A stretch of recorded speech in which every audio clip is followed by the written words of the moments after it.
অমাবস্যার পরের দিন স্কুলে যাচ্ছি, আর সেই স্কুলে যাওয়ার পথে এটা গঙ্গাময়ের দৃশ্য। জল আজকে থই থই করছে, একেবারে পাহাড় পর্যন্ত চলে এসেছে।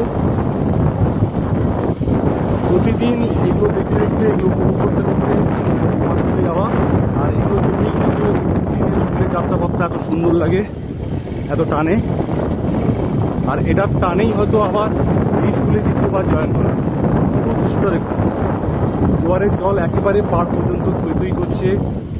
এটা গঙ্গা মোড়ের দৃশ্য, কেন্দামারি থেকে গঙ্গা মোড়, যেখানে একটা বিশাল বড় ফুটবল টুর্নামেন্টের আয়োজন বসে সামনের মাঠটায়। আর যখন তখন আপনার রাস্তা আটকে যেতে পারে এইভাবে ছাগলগুলো, গরুগুলো।